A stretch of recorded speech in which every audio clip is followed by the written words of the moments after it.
네, 오늘은 인생을 바꾸는 시편 제4강입니다. 오늘은 좀 짧지만 우리가 잘 알고 있기도 하고 은혜로운 시편 121편과 127편 두 시편을 중심으로 강의를 나누고자 합니다. 먼저 시편 121편인데요. 오늘은 시편들이 좀 짧기 때문에 영상으로 보고 있는 분들을 포함해서 제가 한 절, 여러분들이 한 절 교독을 하고 강의를 시작하겠습니다. 시편 121편입니다. 내가 상을 향하여 눈을 들리라. 나의 도움이 어디서 올까? 나의 도움은 천지를 지으신 여호와에게서로다. 여호와께서 너를 실족하지 아니하게 하시며 너를 지키시는 이가 졸지 아니하시리로다. 이스라엘을 지키시는 이는 졸지도 아니하시고 주무시지도 아니하시리로다. 여호와는 너를 지키시는 이시라. 여호와께서 내 오른쪽에서 내 그늘이 되시나니 낮에 해가 너를 상하게 하지 아니하며 밤의 달도 너를 해치지 아니하리로다. 여호와께서 너를 지켜 모든 환난을 면하게 하시며 또 내 영혼을 지키시리로다. 여호와께서 너의 출입을 지금부터 영원까지 지키시리로다. 아멘. 아멘. 시편 121편에 대해서 하나하나 살펴보기 전에 우리가 먼저 이 전제로서 한번 짚고 넘어가야 할 문제가 있습니다. 우리가 알게 모르게 신앙을 갖고 있으면 우리는 순진한 믿음을 갖고 있을 때가 있다는 것을 인정해야만 합니다. 그 순진한 믿음이 뭐냐면 또 우리가 죄성이 있기 때문이기도 한 것 같은데요. 우리가 하나님을 믿으면 안 좋은 일이 일어나지 않고 모든 일이 다 잘 될 거다. 이러한 막연한 기대, 환상을 사람들은 갖고 있을 수 있다는 것을 인정할 수 있겠습니다. 예를 들면 이런 것입니다. 우리가 그리스도인이 아니었다면 모를까? 믿음을 갖고 그리스도인이 된 후로부터는 인생에 안 좋은 일은 없을 것이다. 예를 들면 우리가 큰 사고를 당하거나 넘어져서 다치는 그런 불행한 일이 없을 것이다. 배우자와도 늘 사이가 좋고 심하게 싸울 일도 없을 것이다. 회사나 사업에 어려운 일이 없을 것이다. 자녀들이 속 썩일 일도 없을 것이다. 이러한 환상을 가질 수 있다는 거죠. 오늘 말씀만 하더라도 5절에 여호와는 너를 지키시느니다. 8절에 여호와께서 너의 출입을 지금부터 영원까지 지키시리로다. 이런 말씀을 너무 순진하게 우리가 받아들인다면 하나님이 나를 늘 지켜주시니까 내 인생엔 나쁜 일이 하나도 없을 거야. 이러한 오해를 하거나 막연한 기대, 아닌 줄 알면서도 막연한 기대를 하고 있기 때문에 막상 안 좋은 일이 일어나면 하나님 앞에서 속상하게 느낄 수도 있는 이러한 것을 우리가 갖고 있다는 것을 짚어볼 필요가 있는데 아시는 것처럼 그러한 생각은 잘못된 생각입니다.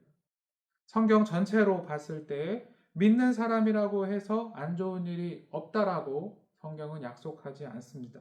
우리가 잘 아는 믿음의 인물들만 해도 요셉이랄지 다윗이랄지 모세랄지 바울이랄지 많은 인물들도 인생을 살다가 어려움을 겪기도 하고 질병을 겪기도 하고 고난을 겪기도 하고 어떤 안 좋은 일을 겪기도 했다라는 것을 우리는 알고 있습니다. 그렇기 때문에 그러한 생각은 잘못된 것이다 라는 것을 짚고 넘어갔으면 좋겠습니다. 근데 어쨌든 우리는 좀 그런 순진한 생각을 누구나 조금씩은 갖고 있을 때에 이제 인생의 고난이 닥치거나 그것이 작던 크던 어려움이 닥치게 되면 우리는 놀라게 됩니다. 놀라게 되고요. 두 가지 정도의 문제가 생길 수 있습니다. 여기서 문제가 생긴다는 건 뭐냐면 어려움이 생긴 거는 이미 생긴 거고요. 어려움이 생겼을 때에 내가 뭔가 착각하고 잘못된 생각을 할 수 있는데 또 그 잘못된 생각 뒤에는 사단이나 마귀가 거짓으로 내 마음이나 생각을 이용해서 더 잘못된 생각을 하게끔 할 수가 있습니다. 대표적으로 두 가지 방향의 잘못된 생각을 할 수 있는데요. 첫 번째 잘못된 생각은 뭐냐? 중요합니다. 이렇게 안 좋은 일이 일어난 것은 내 하나님 앞에 내 순종, 내 믿음이 부족해. 이렇게 오르락 내리락해. 하나님께 순종할 때도 있지만 너무 불순종할 때도 있어. 그러니까 하나님이 나를 떠나신 거야. 나를 막 이렇게 돌봐주시지 않는 거야. 차라리 하나님은 나 같은 그리스도인 말고 다른 저기 믿음 좋은 신실한 그리스도인들에게 관심이 많으시고 나는 관심이 없으실 거야. 이러한 생각을 행여할 수 있다는 겁니다. 생각 안 해보셨나요? 인생이 평탄할 땐 상관이 없는데 어려운 일 있을 때 혹시 내가 하나님께 순종을 안 하거나 믿음이 부족해가지고 안 좋은 일이 꼭 있는 건 아닌가라고 생각할 수 있겠습니다. 물론 우리가 죄에 빠졌을 때 하나님께서 우리를 그 죄에서 돌이키게 하실 때에 징계를 사용하실 수도 있겠습니다만 기본적으로 인생에 안 좋은 일이 있다고 해서 꼭 그것이 내가 뭔가 믿음이 부족하고 잘못돼서라고 생각한다는 것은 마귀가 주는 생각일 수 있습니다. 그러니까 이런 문장으로 정리할 수 있겠어요. 내 영적 상태에 따라 내 영적 상태가 높고 내 영적 상태가 엉망이거나 낮고 이러한 상태에 따라서 하나님의 나를 향한 돌보심, 나를 향한 관심이 달라진다. 이러한 잘못된 생각을 하는 것은 하나님을 내 수준으로 인간 수준으로 착각하는 겁니다. 하나님은 그런 분이 아닙니다. 오늘 3절, 4절, 5절, 6절, 7절, 8절 시편 121편의 말씀만 보아도 여호와 하나님께서는 늘 너를 지켜주신다라고 분명히 약속하고 계시기 때문에 행여 인생에 안 좋은 일이 일어났을 때 내 믿음이 잘못돼서 하나님이 더 이상 안 도와주시는 거야 이런 생각을 한다면 떨쳐내시기 바랍니다. 두 번째로 우리가 잘못된 생각을 뭐를 할 수 있겠냐면요. 두 번째로 잘못된 생각은 오늘 말씀을 보면 이제 이미 안 좋은 일이 일어난 겁니다. 그래서 1절을 보면 내가 산을 향하여 눈을 들리라 나의 도움이 어디서 올까? 안 좋은 일이 일어났기 때문에 이제 이걸 해결하려고 하는 거예요. 아, 내 도움이 어디서 오지? 어떻게 해결할 수 있지? 하면서 산을 향하여 눈을 든다고 되어 있는데 이 산이라는 것은 첫째는 긍정적인 뜻이 있습니다. 하나님의 임재를 뜻하는 시온산을 뜻하기도 하는데 문제는 이 시편이 기록된 당시 시대적인 문화적인 배경을 보면 이방 신들을 섬기는 산당 같은 곳, 이방신에게 제사하는 곳, 우상을 숭배하는 그런 상단들도 다 산꼭대기에 대부분 있었다는 겁니다.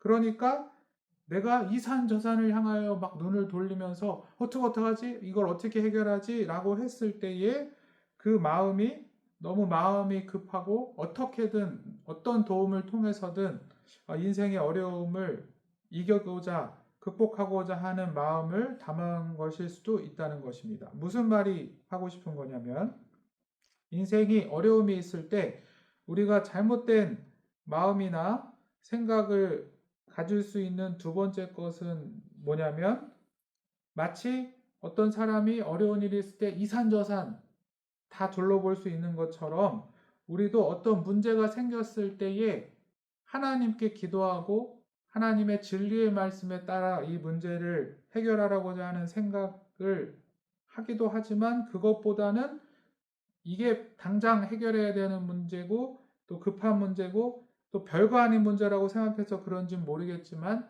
내 상식, 내 지혜나 내 판단에 따라서 해결하고자 할 때도 많이 있다는 겁니다. 아니면 누군가의 조언을 듣고자 할 때도 많이 있습니다. 예를 들면 이런 겁니다. 자녀가 이제 사춘기가 돼서 말을 더럽게 안 듣기 시작했어요. 예전에는 안 그랬는데 내 아들이 전에 같은 아들이 아니에요. 더 이상 말을 잘 안 듣기 때문에 그럼 이때 하나님께 기도하고 지혜를 구하고자 한다기보다는 일단은 이걸 어떻게 해야 되지? 해가지고 남편과 상의도 해보고 내 생각에는 이렇게 하면 되겠지? 학원을 많이 보내면 방황을 덜 하겠지? 이렇게 인간적인 방법을 먼저 떠올리고 또 그 방법을 쓸 때도 많이 있다는 것이고요. 어쩌면 우리도 세상 사람들과 마찬가지로 큰 어려움이 있을 때 돈, 물질로 그거를 막고자 한다든지 아니면 어떤 세상의 인맥으로 그 문제를 해결하고자 한다든지 하는 실수를 우리도 할 수 있다는 것입니다. 특히 제가 책에서 이런 표현을 읽었는데 굉장히 재미있는 표현인 것 같아요.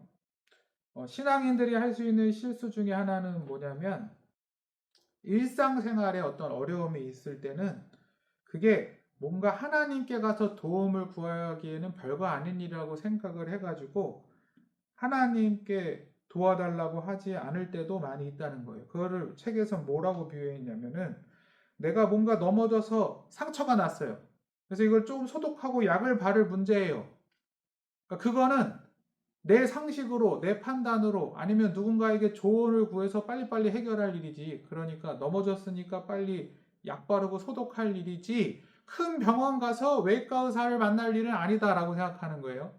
그러니까 큰 병원 가서 외과 의사를 하나님이라고 생각하는 거예요. 이걸 하나님께 기도할 일은 아니야 라고 생각할 수 있는데 이것이 우리가 할 수 있는 잘못된 생각입니다. 왜냐하면 하나님께서는 분명 오늘 시편 121편을 통하여 1절부터 8절까지를 통하여 늘 나의 모든 출입을 나의 모든 삶의 문제 가운데 우리를 돌보시고 지켜주시는 분, 자지도 주무시지도 졸지도 않으시고 우리를 돌보시는 분이라고 약속하여 주시기 때문에 우리가 그런 생각을 한다면 실수라고 할 수 있겠습니다.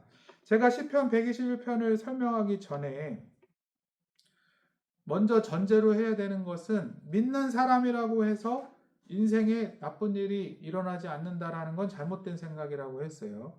그러면 시편 121편이 계속해서 하나님이 우리를 도와주시고 지켜주신다고 약속하고 있거든요. 예를 들어 6절 말씀에 낮의 해가 너를 상하게 하지 아니하며 밤의 달도 너를 해치지 아니하리로다 이렇게 돼 있는데 이게 좀 시적인 표현인데 이렇게 상상하면 돼요. 이게 시기 때문에 사막에 정말 이글이글 타오르고 있는 태양을 생각해 보세요.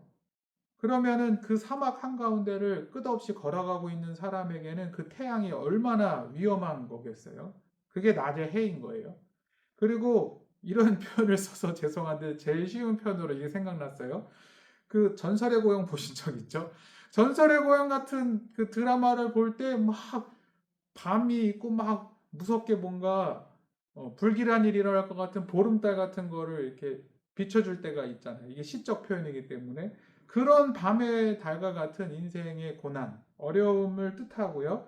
그때에 하나님께서 너를 상하지 않도록 그런 낮의 해나 밤의 달 같은 것이 너를 해하지 못하게 하도록 지켜주신다. 이런 약속을 하셨다라는 거예요, 하나님이. 그런데도 불구하고 왜 내 인생에 어려운 일이 일어나지? 내 사업에, 내 가족 관계에, 뭐 배우자와의 사이에 왜 내 자녀들의 취업이 해결이 안 되지? 이런 인생의 고민이 있다면 시편 120편 하나님이 우리를 지켜주신다는 것은 정확히 무엇을 의미하고자 한 것이냐라는 겁니다. 7절에 이렇게 말씀하셨습니다. 여호와께서 너를 지켜 모든 환난을 면하게 하시며 이렇게 돼 있는데 여기서 환난이라는 것은 헬라어 원어로 라입니다. 라이라는 단어인데 라라는 단어인데 그것은 환난, 재앙 이런 것을 뜻하기도 하지만 악을 뜻하기도 합니다. 악을 뜻하기도 하고요. 그렇기 때문에 여호와께서 너를 지켜 모든 악을 면하게 하시며 라고 해석해도 맞습니다. 그렇다면 무슨 말씀이냐? 이 말은 안 좋은 일이 있을 수 있다. 고난이 인생에 있을 수도 있다. 하지만 그 안 좋은 일이 어떠한 악한 영향력, 악한 능력을 발휘해서 우리 인생이 잘못되도록, 다시 말해서 우리 인생을 향하신 하나님의 뜻이 잘못되도록 망칠 수 없다. 절대. 네. 그래서 제가 오늘 강의 안에 로마서 8장 28절 말씀을 적어 두었습니다. 로마서 8장 28절 말씀과 연결이 됩니다. 같이 한번 읽어보시겠습니다. 시작. 우리가 알거니와 하나님을 사랑하는 자, 곧 그의 뜻대로 부르심을 입은 자들에게는 모든 것이 합력하여 선을 이루느니라. 성경이 말하는 진리는 인생을 살다가 신앙인들도 어려움을 겪을 수 있습니다. 고난을 겪을 수 있습니다. 그러나 그 모든 것이 합력하여 선을 이루도록, 다른 말로 하면 하나님의 우리 인생을 향한 목적, 하나님의 뜻이 온전히 이루어져 가도록 우리를 인도하신다는 뜻이에요. 그렇기 때문에 그 안 좋은 일 하나가 우리 인생을 망치거나 하나님의 뜻이 잘못되도록 해하지 못한다는 것을 하나님은 약속하시면서 낮의 해가 밤의 달도 너를 해치 못한다. 이런 말씀을 우리에게 주시는 겁니다. 마찬가지로 제가 책에서 본 표현인데 의미를 잘 담고 있었는데 이런 표현을 했어요. 어떠한 배가 주변에 엄청나게 많은 위험이 되는 막 파도나 바닷물이 있어요. 고난을 뜻할 수 있겠죠. 그것이 있다고 해도 그 배 안에 물이 확 들어와서 배가 물에 차지 않는 이상 그 배는 침몰되지 않는다.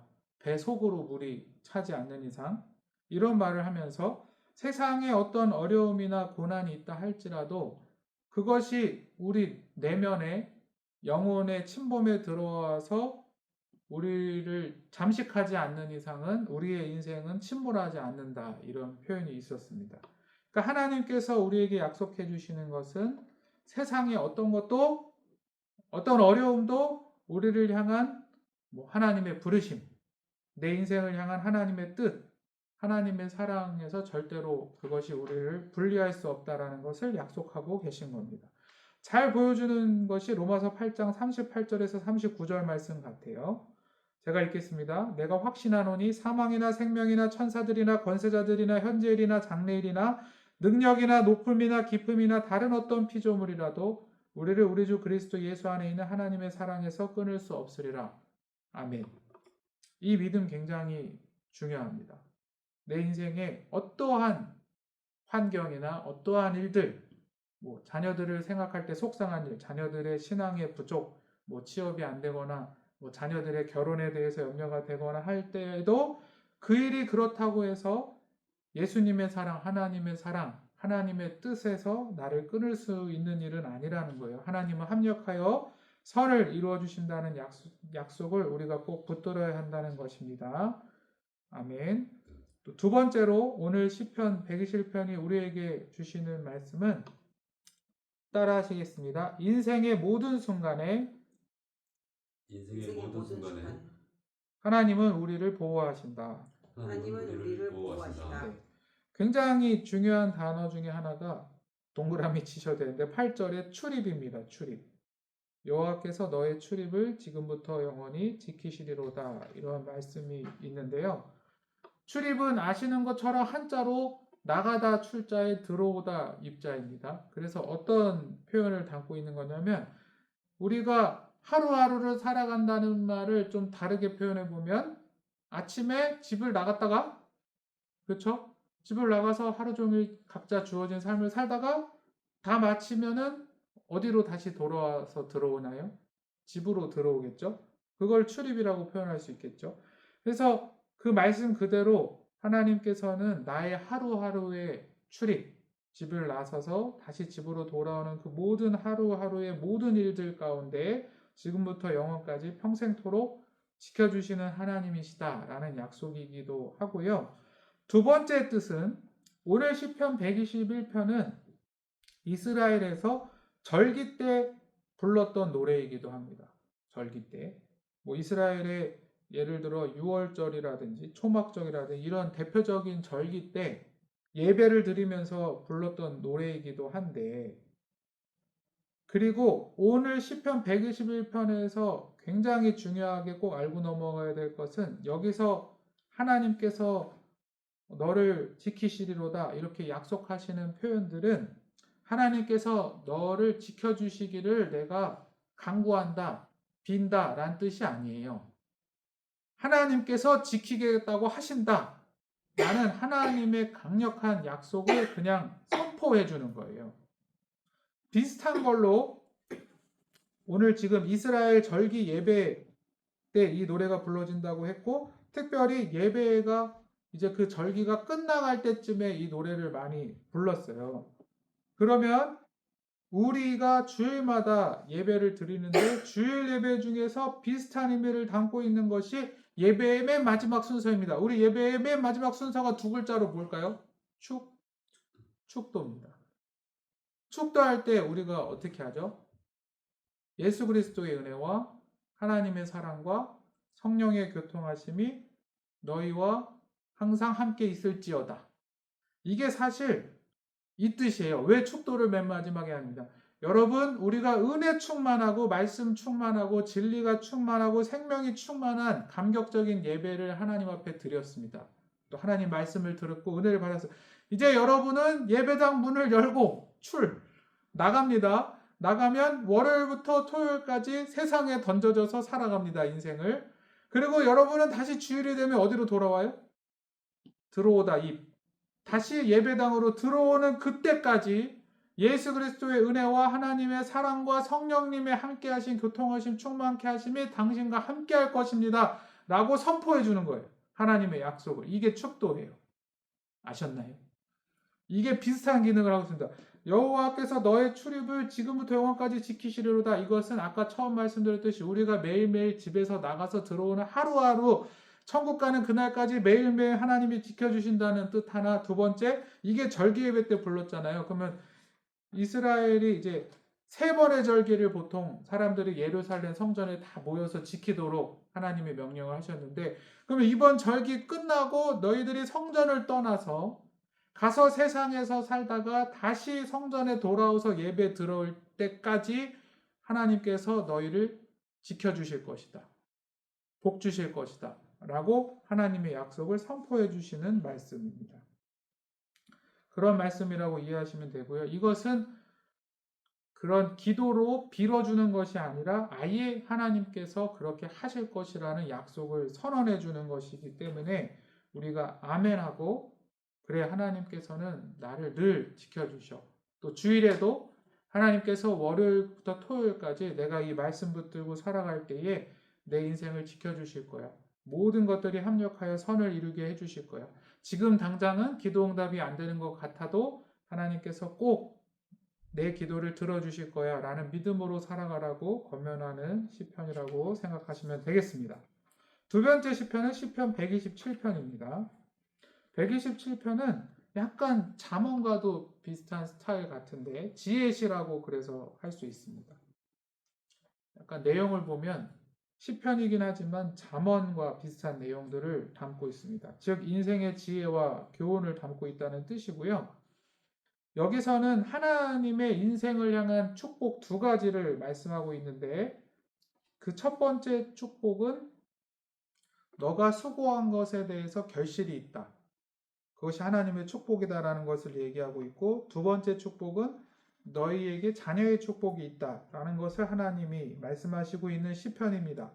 딱 5절로 짧게 되어 있습니다. 그래서 1절부터 2절까지가 수고의 결실이 있다라고 말씀하시는 겁니다. 1절, 2절 제가 읽겠습니다.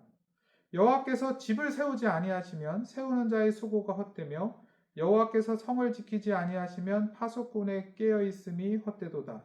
너희가 일찍이 일어나고 늦게 누우며 수고의 떡을 먹음이 헛되도다. 그러므로 여호와께서 그의 사랑하시는 자에게는 잠을 주시는도다. 이렇게 되어 있습니다. 이 말의 뜻은 뭐냐면 너가 열심히 일해서 성취를 이루고 번영하는 것은 하나님의 선물이다. 단지 네가 너무 노력하고 애써서 얻은 성과가 아니다. 그렇기 때문에 너무 과로한다든지 걱정을 한다든지 반드시 일을 성공해야 된다는 지나친 압박을 갖고 살아가는 것은 잘못된 일이고 어리석은 일이다. 하나님이 네 인생을 주관해 주시고 섭리해 주시는 거다라는 걸 이렇게 표현한 거예요.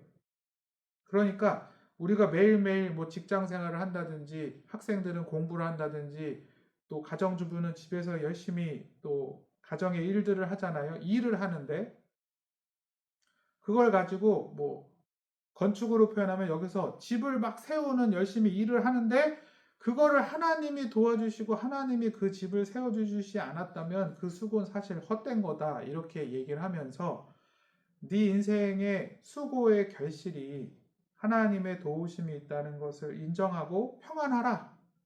그때에야 네가 과로하거나 걱정하거나 쓸데없는 압박감을 느끼지 않고 평안히 자게 된다. 하나님은 사랑하는 자에게 잠을 주신다. 이런 말씀이 담겨져 있는 것입니다. 왜 인생에서 수고를 했는데 결실하는 것이 하나님의 축복이냐? 제가 강의 안에 창세기 3장 17절에서 18절 말씀을 적어 두었습니다. 모든 인간은 죄인인데, 죄성이 있는데, 대표적으로 아담과 하와의 죄를 통해서 우리는 모든 인간이 죄인이라는 것을 알 수 있습니다. 그리고 그 아담과 하와의 죄를 통해서 우리가 알 수 있는 것은 인간의 일에도 인간의 죄 때문에 저주가 임했다는 거예요. 그걸 잘 보여주는 말씀이 창세기 3장 17절에서 18절입니다. 아담에게 이르시되 내가 내 아내의 말을 듣고 내가 내게 먹지 말라 한 나무의 열매를 먹었은즉 선악과를 따먹었죠. 죄를 범했습니다. 땅은 너로 말미암아 저주를 받고 너는 내 평생에 수고하여야 그 소산을 먹으리라. 근데 그것도 쉬운 일이 아니에요. 18절 땅이 내게 가시덤불과 엉겅퀴를 낼 것이라 내가 먹을 것이 밭의 채소인즉. 이 말의 뜻은 뭐냐면 네가 수고한 대로 다 성공하는 것도 아니고 우리가 죄인이 된 이후로 우리의 노동에 저주가 있을 수도 있고 어려움이 있을 수도 있고 수고한다고 해서 꼭 성공하는 것이 아니다라는 것을 얘기해 주는 말씀입니다. 더 잘 보여주는 말씀이 제가 강의 안에 신명기 28장 30절 하반절을 넣어놨어요. 읽겠습니다. 집을 건축하였으나 거기에 거주하지 못할 것이요 포도원을 심었으나 내가 그 열매를 따지 못할 것이며. 무슨 뜻입니까? 모든 인간이 이 세상에서 일을 할 때에 어떤 수고를 했다고 해서 그 결실이 당연할 거라고 생각하지 말라는 거예요.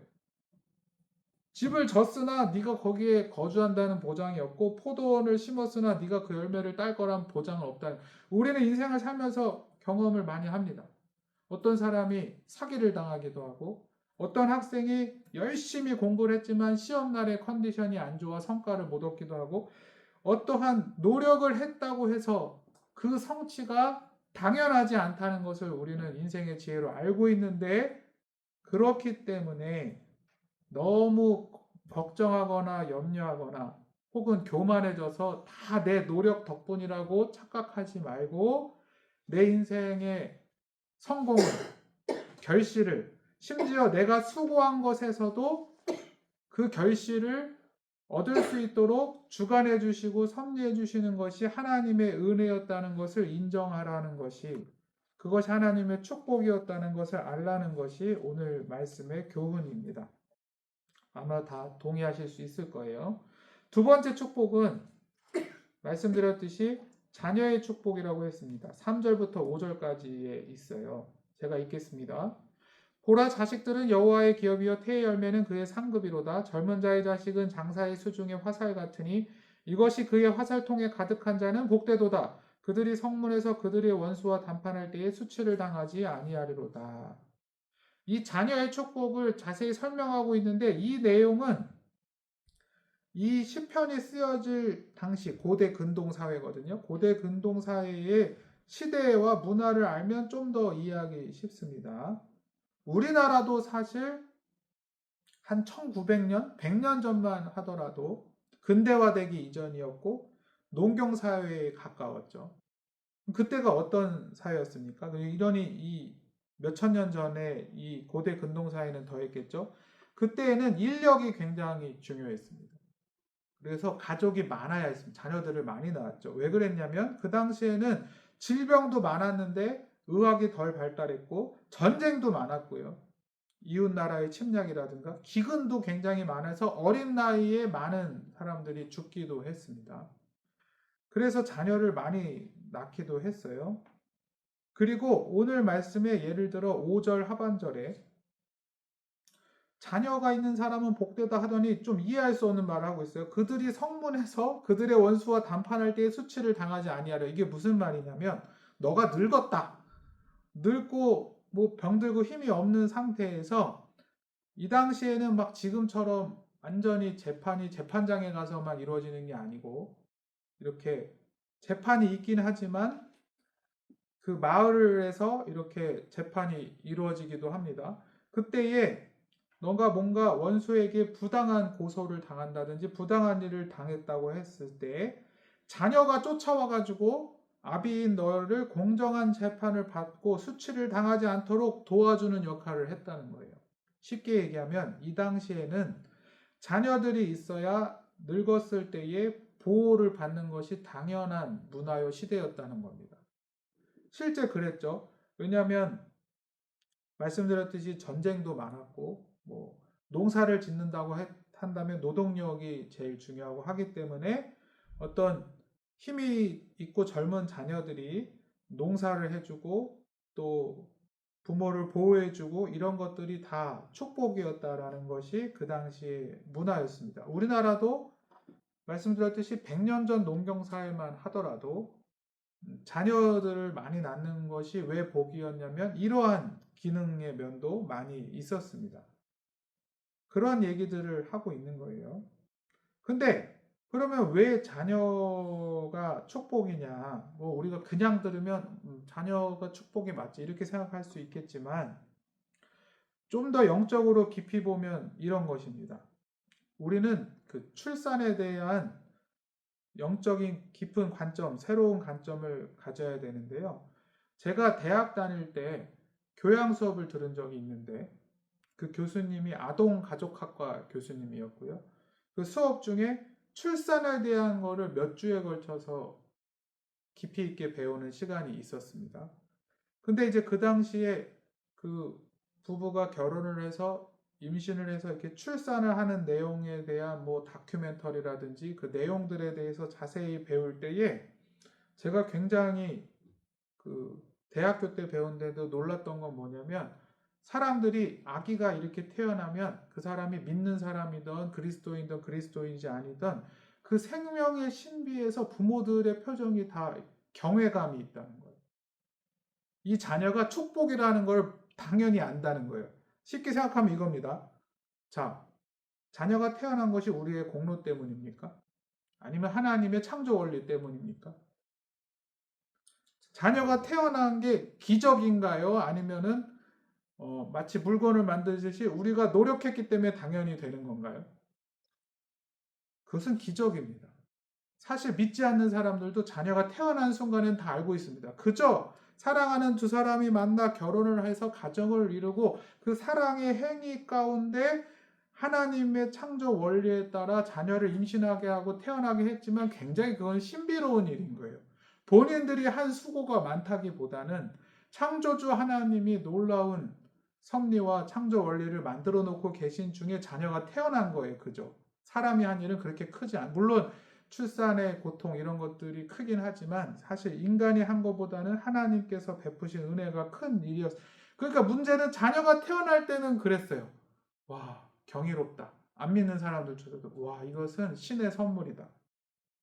근데 요즘 또 특히 젊은 부부들 보면 또 걱정이 많을 수 있으신데 자녀를 기르는 모습을 보면 어떤가요?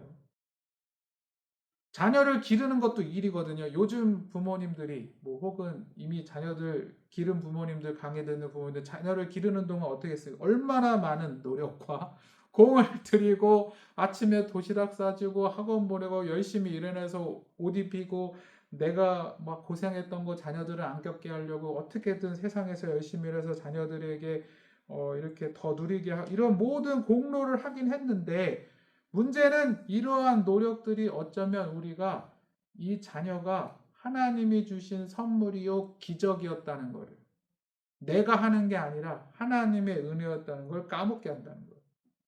그래갖고 자녀에게 문제가 생기면 막 학원 보내려고 하고 자녀에게 문제가 생기면 잔소리해서 빨리 취업하라게 하고 뭐 막 옆에서 도와주고 여러 가지 노력을 할 수 있으나 그러나 더 중요한 것은 사실 더 근본적이고 본질적인 것은 그 자녀는 하나님이 주신 것이었고 내 노력이 아닌 하나님의 축복이었다는 것을 잊으면 안 된다는 거예요. 근데 문제는 일에 대해서도 똑같습니다. 우리의 일에 대한 태도가 그러니까 오늘 시편 120편은 짧지만 이걸 얘기해 주는 거예요.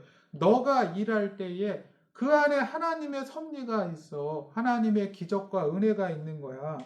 네가 열심히 일하는 것 같지만 사실 그 뒤에서 더 그 모든 일들을 이루시고 섭리하시는 분은 하나님이야. 자녀랑 똑같아.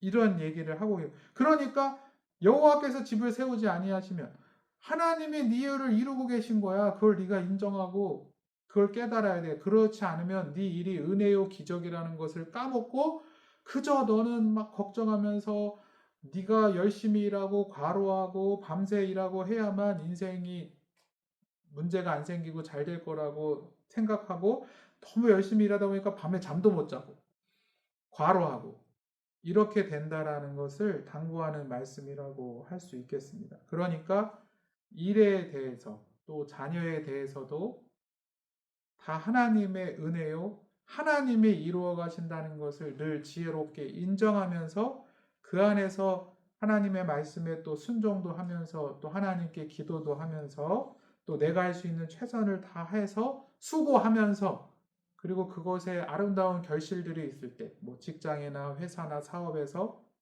하나님이 축복 주셔서 많은 열매가 있을 때, 또 자녀에 대해서도 자녀도 잘 길러서 또 하나님께 영광 올려드릴 때에 그 모든 일을 하나님께서 이루고 계신다는 것을 알고 깨달으라는 교훈을 주고 있는 시편입니다. 강의를 마쳤습니다. 네, 기도하겠습니다. 사랑이 많으신 하나님, 오늘 시편 121편과 127편을 통하여 우리 인생에 교훈을 주시고 은혜를 주시니 감사를 드립니다. 하나님, 우리의 인생이 어려움이 있을 때에 하나님 늘 우리를 도우시고 보호하시는 하나님을 기억하게 하여 주시고 또 인생에 고난과 어려움이 있을 때에 그것이 내 인생을 망치거나 하나님의 뜻을 바꿀 수 없으며 하나님께서 모든 것을 합력하여 내 인생에 선을 이루신다는 것을 늘 믿음으로 붙드는 우리 모두가 되게 하여 주시옵소서. 하나님, 우리가 일을 할 때에 수고할 때에 또 자녀들을 열심히 기를 때에 그 모든 일들 가운데 하나님께서 축복하시며 은혜 주시고 모든 것을 이끌어 가신다는 것을 늘 인정하며 하나님의 말씀에 따라 세상에서 일하고 또 자녀들을 기르는 지혜가 있는 우리 모두가 되게 하여 주시옵소서. 예수님의 이름으로 기도합니다.